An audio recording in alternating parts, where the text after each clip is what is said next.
Ladies and gentlemen, welcome back to the Lucha Underground Luchador Spotlight, or in this case, Luchadora Spotlight. Today we're going to be talking about everything Sexy Star, somebody that was introduced to both of us through Lucha Underground. And the biggest reason that we're doing her right now is because she has major ties to both the first two people that we did, Chavo Guerrero Jr. and Blue Demon Jr. So, John, what do you want to say about Sexy Star? I'm really excited for this episode because I feel like, unlike Blue Demon Jr. and Chavo, for their own respective reasons, Sexy Star will continue to be a consistent and prominent part of season two. So I think that allows for more creative freedom with the booking. So I'm really excited to talk about both the Sexy Star's past and where she might be going in the future towards the tail end of this episode. So it's going to be a good time. So Absolutely. So let's get started talking about what she did already in season one. In episode one, we know that Chavo versus Blue Demon was match number one, but match number two was a debuting pair of luchadors, Son of Havoc, who debuted as a pretty hardcore heel, against Sexy Star. And of course, Sexy Star, this was her, well, this was really both of their first appearances in the temple. I believe Son of Havoc actually won this match, but he did it by grabbing Sexy Star's tights. So very cheaty kind of win for Son of Havoc. In episode 2, Sexy Star got her revenge, teaming up with Chavo. He hit the frog splash, then tagged her in, and she pinned Son of Havoc with a roll-up, right? that's correct. So then, I think, wasn't there a segment later on in that episode? Oh, yeah, that was when she tried to help Blue Demon after Chavo cracked him over the head with a chair, and then she ended up getting hit with the chair as well. So that Yeah, she was gets laid out. yeah, that was probably the most brutal spot that we've ever seen a woman take in wrestling. Yeah, I would agree with that. Now, granted, we don't watch stuff like CZW and that kind of stuff, and we haven't seen the Young Bucks versus World's Cutest Tag Team match, so we didn't see the Spike super kick yet. But as far as mainstream wrestling goes, stuff that's actually on television, never saw anything like that before. I mean, I guess you could go back to like Lita getting put through a table, but that's about the extent of the violence inflicted upon people in WWE, upon women in WWE. Yes. So that was a pretty big spot there for Sexy Star. Then we didn't see her at all in episode 3, which makes sense, selling that chair shot. Then in episode 4, she called Chavo a stupid coward. She said that she was going to embarrass him for what he did to Blue Demon Jr. She's going to kick his ass for what he did to Mascarita Sagrada. And for putting his hands on her, she's going to end the Guerrero dynasty with her bare hands.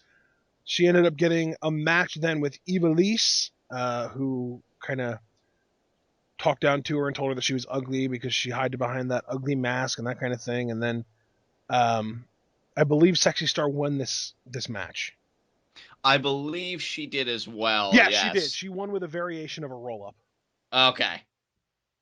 One of our biggest complaints has always been women only winning with roll ups, and Sexy Star Lucha Underground went there, man. Yeah, well, that really dominated a good portion of Sexy Star's first season in terms of the victories she got until really the tail end, which we'll get to that, but yeah, I Yep. agree. Season or later on, then episode 5, she had a singles match against Chavo Guerrero.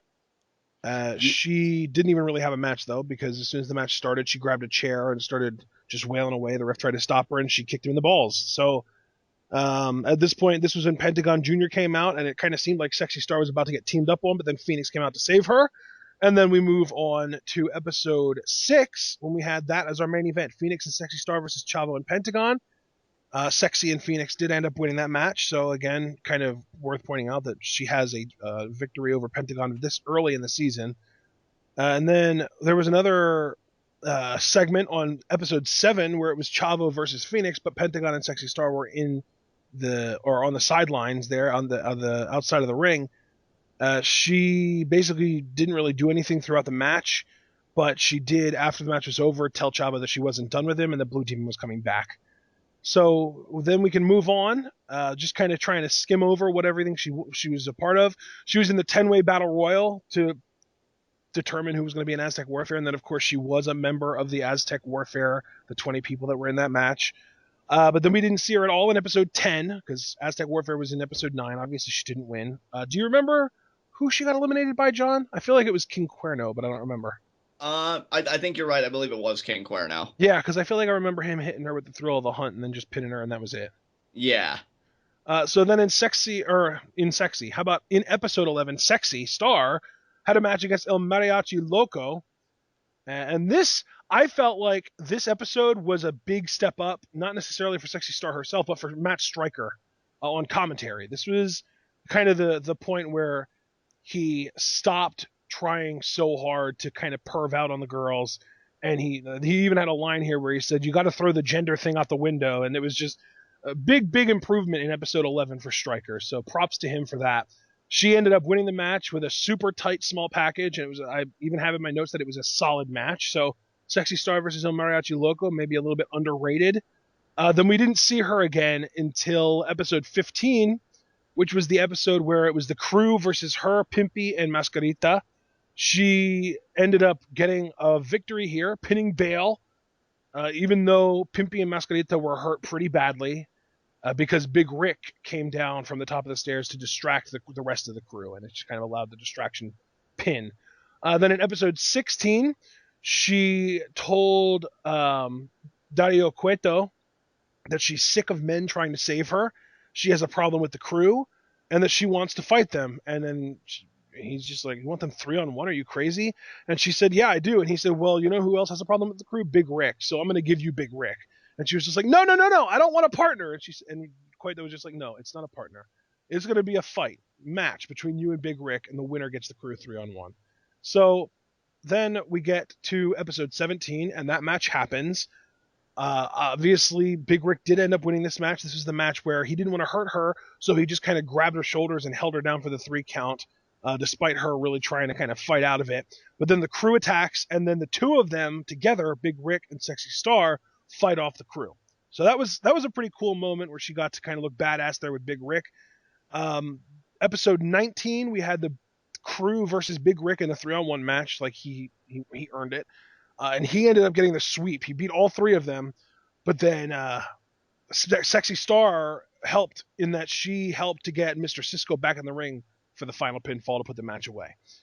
In episode 21, we got Sexy Star versus Superfly. No, I'm sorry, I apologize. Sexy Star, Superfly, and Pentagon Jr. set up as a trios team. And then tonight, the main event for episode 21 was the 3 of them versus the family. So it was Big Rick, Killshot, and the Mac. Obviously, they lost, but then Superfly was almost a victim of Pentagon Jr. because Pentagon went to break Superfly's arm, and Sexy Star saved him. So that was example 1 of Sexy Star saving Superfly from getting his arm broken. But then in episode 22, we got Superfly versus Sexy Star in a mask versus mask match. Of course, this is where things kind of started to get darker. She ended up winning and took his mask, but then Pentagon came out, tossed her out of the ring, and broke Superfly's arm. So then in episode... Oh, go ahead, John. You wanted to say something. No, I was just going to reaffirm what you said. Like, yeah, this is a real turning point because we see now, like, this whole new thing has begun. Superfly's arm's broken. He's really been humiliated. And Sexy Star now, yeah, she's in this conflict with Pentagon, so. So then in episode 23, we had Pentagon assaulting Melissa Santos.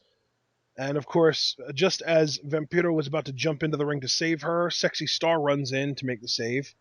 So Sexy Star, again, being kind of like the superhero here. I really like the way that she was written in this episode, or in this season, really. So then in episode 27, we didn't see her in 25 or 26. We had a big 7-way match. It was Killshot, King Cuerno, Cage, Pentagon, Sexy Star, Phoenix, and the Mac for an Aztec medallion. This was for the first one, I believe. And Phoenix did win, so Sexy Star unfortunately didn't pick up the medallion here. And then in episode 29, we got a sit-down interview with Vampiro. Sexy Star just kind of going over her feud that she's had with Pentagon Jr. Obviously, it's not quite as intense at this point as it had been, or as it got eventually. Episode 30, though, we did get the big Pentagon versus Sexy Star submission match. Pentagon cut a promo while Sexy Star was in the ring. This was so disrespectful. Talking about how he was going to break her and sacrifice her to his master. And Sexy Star took offense, as she should have, and attacked him while he was cutting the promo. She did actually end up tapping out here, though. um, with the what's Wasn't his it like the surfboard, like yeah, move, and that's there what was it like a was, dragon Sean. sleeper or It something? was a surfboard. Yep. Yeah, And then afterwards, after the match was over, Pentagon wanted to break Sexy's arm, but Vampiro pushed him off of her, and this kind of led to the whole Pentagon versus Vampiro story. So then we had in episode 33, Sexy Star versus Superfly again. Before the match started, we got a Vampiro sit-down interview with Superfly, and he explained that he blames Sexy Star for taking his mask rather than blaming Pentagon for breaking his arm. Because, I mean, even if you think about it, a broken arm heals. If you lose your mask, you can never have it back, right? exactly. So that's definitely a more permanent wound. So even the questionable motives can be logically explained, right? Absolutely. So then in episode 35, we had another big match here. It was Alberto El Patron, Sexy Star, Aerostar, and Drago versus Johnny Mundo, Hernandez, Jack Evans, and Superfly. I believe this was the Atomicos match. And Mundo ended up winning, so obviously Sexy Star and her team didn't. Then in episode 36, we got two Sexy Star matches. Superfly versus Sexy Star for an Aztec medallion, which she wins with her new finisher, La Mistica. For those of you that don't know what La Mistica is, it is a head scissors. Looks like she's going for a Hurricane Rana or an octopus, but then she just kind of slams the guy's face down and goes into a Fujiwara armbar. Those of you that are more familiar with the former Mystico slash original Sin Cara slash currently Mysticis, and now I think he's Mystic 2.0, I think is his new name. You are more familiar with La Mistica because that was his finisher for most of his career. And then after the match, though, Marty the Moth Martinez came down to the ring and challenged her for the medallion, which she did agree to, and she won again with La Mistica. So 2 matches in a row, 2 big wins in a row for Sexy Star. And that was the end of her season. Obviously, she had the big 7-way match for the Gift of the Gods Championship at Ultima Lucha, but she failed to obtain that title. So, John, now that we're done talking about her past, let's move to the future. I'm really excited about Sexy Star's future because I love the character, right? I think we talked about this a lot in our Lucha Underground reviews because I think her character kind of exemplifies the Lucha Underground creative team having their finger on the pulse. I mean, WWE likes to brag about all the time with their quote unquote Divas Revolution. Women are kind of running the world right now. Serena Williams in tennis, Ronda Rousey in UFC. And I feel like Sexy Star is kind of that symbol in wrestling, at least on the Lucha Underground side of things. I love what she's about. Where I'm conflicted with her, oddly enough, and I thought she would be one of the easier ones, but I mean, you and I have both read the interviews and stuff where Lucha Underground is interested in acquiring more women to their roster and beefing up the female half. I don't know if they want to take it to such a point where they introduce a women's championship, which I will come out and say right now I am against that idea because I feel like it's unique enough when you have women pursuing championships that even though they don't specifically have a gender, they've always been more male oriented, like the world title and everything else. But if they bring more women, I could see Sexy Star maybe having a singles match with like another prominent woman on the Lucha Underground roster. We know that she's going to be feuding with Marty the Moth's sister throughout the season. That's confirmed. As far as what she does at Ultimate Lucha 2, that's a more difficult one because I think either she's going to be in a feud with a woman that Lucha Underground gets on their roster, but trying to keep it with who they actually have. What are you thinking, man? Well, I'm thinking because it's been rather difficult for me. I mean, where do you see Sexy Star in the second season, particularly again Ultima Lucha 2? Because we always think about the end game. Right. Well, first of all, I do want to say that I'm also against a women's championship. I just feel like the idea that men and women are equal in Lucha Underground, that idea is more important than a championship that you can basically just kind of shoehorn in there.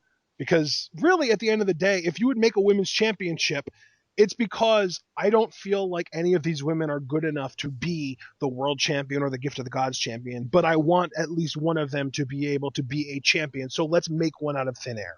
Exactly. I don't like that. I don't like that at all.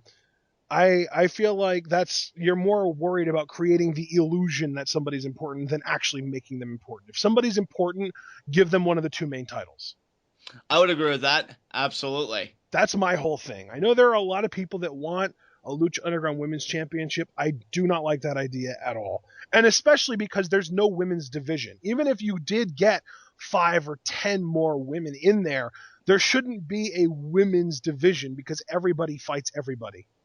Exactly. What are And you I feel going to like, do yeah, next? Are you going to make an Exoticos division for Pimpy and a bunch of other Exoticos? Are you going to make a minis division for Mascarita Sagrada? right. You have to ask where does it end? Exactly. Yeah. Everybody in Lucha Underground fights everybody, and I love that. I love it too. Like it's like got this like grungy look, this Fight Club feeling again. Like you have to fight, and you fight anybody and everybody. I think for me, because you and I have had some interesting commentaries on 60 Star in the past, and one of the things that I've always said is, me more than anybody, dude. I see Sexy Star as a future world champion. I think. Now, correct me if I'm wrong. I Because don't maybe necessarily see her going that far just because I feel like even now she's the third best female worker in the company. And I would agree, but I feel like given what her character's about and what her message is, I think Lucha Underground will want to capitalize on that on some point. Will she be the first I know this female to might win the sound Lucha Underground crazy, title? John, but I could buy Katrina as the Lucha Underground World Champion before I could buy Sexy Star because of how powerful they've made Katrina out to be. And that's exactly why it isn't crazy, because she has a lot of power. But here's my point. With my personal belief that Sexy Star will be a Lucha Underground champion, and I believe my personal estimation in past reviews was either by as early as the 3rd season, because I do not see it happening this season, or the latest, I think I said the 5th season. Yeah. I would want to give her a big Ultima Lucha match here. That I know. Just the question is against who. And I think that you've got 3 fairly obvious options here, right? Option number 1, give her a Gift of the Gods championship match at Ultima Lucha. right, 1-on-1 though, not a 7-way. right. Just whoever is the champion at the time, put them in a program with Sexy Star. She gets in a match with that person at Ultima Lucha 2 for the title. Okay. Option number 2, Marty the Moth and his sister harass her the entire season. She eliminates one of the 2 around the maybe like 60% of the season point, maybe like episode 24-ish. And then the other one that keeps giving her a hard time, whichever of the 2 they decide to keep around longer in her program, they have a match at Ultima Lucha. Right.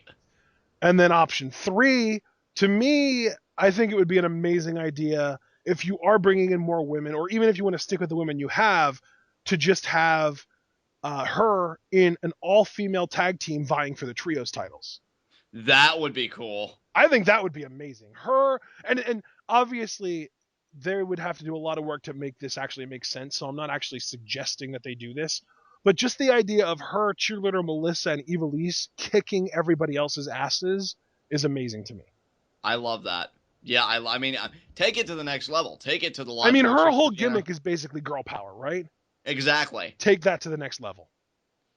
I really, really like that idea. I think any of those 3 options would be really cool.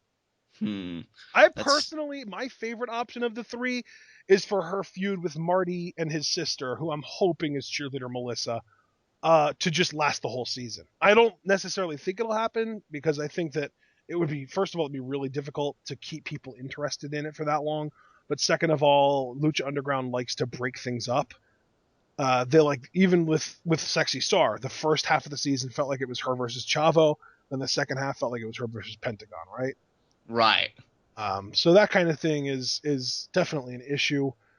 I don't know. I like the idea of her kind of staying in the spot that she is, where whenever Phoenix or whoever ends up with the title, if he doesn't keep it, cashes it in to try to win the world title, I want her back in the Aztec medallion race. I want her back in that picture. And she definitely seems to fit in that picture. Yeah. But considering, and I struggle because I think that the problem is that, and if I'm overstepping my bounds for this, just let me know and I'm back off and let you talk. But I feel like it's difficult to really say, oh, she's not world main event material or world title material because of how well she was built in season 1. But I think you might agree with me here when I say it really doesn't feel like she is, because she's a good worker. She's not a great worker. She's a good talker. She's not a great talker. She's got a good look. She doesn't have a great look. And I don't mean that she's ugly. I mean that she's small. Right. I mean, here's my thing. And that's why I said I think it is going to take a while for them to get the belt on her. I do think she has the ability to be champion, but I really want the table to be set. And I feel like we start in the first season, but there's still more work to be done, especially when there are other bigger, more overarching stories going on right now that seem to almost, I don't want to say dwarf her, but, she's got to go and keep doing her own thing before she can fit naturally in the world title picture. Right. That said, like the problem when you and I try in fantasy book, we always try and have a semblance of logic into it. So part of me would love to think, oh, we could do a great David and Goliath story. Maybe put her with Cage or her with King Cuerno. But the problem with that is twofold. One, I have bigger ideas for both of those guys, which I'll get to, for their respective episodes, particularly King Cuerno. Right. And B, like it just doesn't even feel organic. So I'm actually gonna go, even though it's probably the greatest limb out of all the things you presented, I really like that female trios idea. I think you get her with two other women that kind of share her ideals, and they run shit, as baby faces. And that's another thing too. I mean, I was even contemplating while you were talking. Could they really do something jarring this season and have Sexy Star go Rudo? But then I immediately I said could no buy that. way. But see, I don't think I could because the way she was introduced, being this survivor of abuse and attempted Yeah, suicide and this and that, that's like true. that story is so heavy that to go Rudo with a Yeah. story like that, just I think it would be too for me, even for me, and the stuff I'm willing to tolerate, but even for me, I'd look at it and be like, nah, that ain't right. So I'm thinking she'll probably form that team. I really like that idea from you, or again, because for whatever reason, I really want to get her in a one-on-one match. Maybe I don't know. Maybe she tries to do something with Davari because he's like this sleazy, wealthy guy. Maybe he tries buying her to like be his valet or something, or his girlfriend or whatever, and she's offended, and they do a little mini program thing, and then Yeah, just that was another thing too. I could see her ending up in a program where she's like an unwilling heel, like somebody has something to hold over her head and forces her to do heelish stuff against her will. right.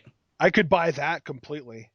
You know what? I'm going to say either your fantasy idea I'll co sign onto with the Trios team or my own fantasy idea. I could see them maybe doing a commentary about women being objectified and commodified through Davari. And she doesn't take that, and maybe they even have a match at Ultima Lucha because I think he needs something to do too, and I think he's going to be another guy that's hard to fit after his whole business with Big Rick. So I'll put those two together in a kind Yeah. of a fantasy storyline. So yeah, Delvar Davari versus Sexy Star Ultima Lucha too. So I like that because he's kind of got like that really stereotypical chauvinistic pig, rich asshole that thinks he's entitled to the world. That kind of the character going on. yeah, I Or could like just say yeah. if he would get end up in a match with her and just really just not take her seriously at all, it wouldn't take anyone by surprise. Exactly. Like I could even see a segment. He's drinking his Johnny Walker. Like the douchebag that he is, and I love the character. Like I say this as a like I think he plays the character to a T, and it's great. But like he's maybe walking past Sexy Star, maybe he just says something like really offensive to her within reason on TV, of course. But she's just like, "What did you say to me?" And he's like, "Oh, come on, relax. I got a lot of money, or just whatever, trying to throw money at the problem." And she's so offended. I think it could be a great commentary, which I think Lucha Underground is good at doing Yeah. with characters like this, and Yep. be great heat for him, keep him relevant, because I think he has a great gimmick, but Davari's always been one of those undercard players. And while it doesn't necessarily elevate Sexy, I've always pictured her trip to the world title as a marathon, not a sprint. So Right. I'm willing to take the time. So yeah, that's going to be my fantasy booking. Now I feel good because I'm not piggybacking off of your idea. That's my idea for her Ultima I Lucha. like that. I do. And by the way, you know how earlier I said Sexy Star was small? Yeah. She is actually the smallest woman on the Lucha Underground roster. Wow. Okay. I'm just looking at stats here, and she's 5'3". Evilise is 5'4". Even cheerleader Melissa, I think cheerleader Melissa could be an amazing world champion. She's 5'8". She's taller than most of the luchadors. That's awesome. She's taller than Aerostar. Right. I'm pretty sure she's just around the same height as Drago, that kind of thing.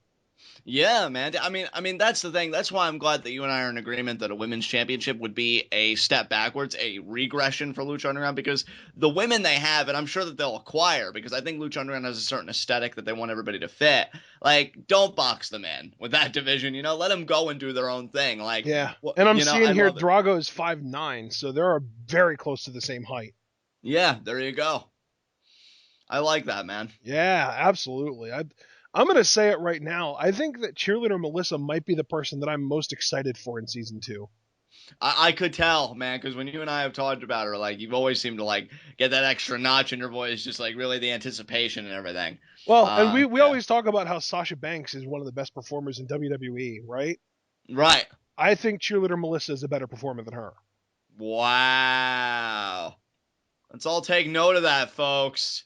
Holy crap. We'll talk about cheerleader Melissa at some point, which maybe we shouldn't, but technically she's on the roster, so we're going to talk about her. She Well, that's didn't do awesome. anything in season 1. I think she had one dark match, Right. but we'll try and come up with, because at this point we're going on the assumption that she is Marty the Moth Martinez's sister, right?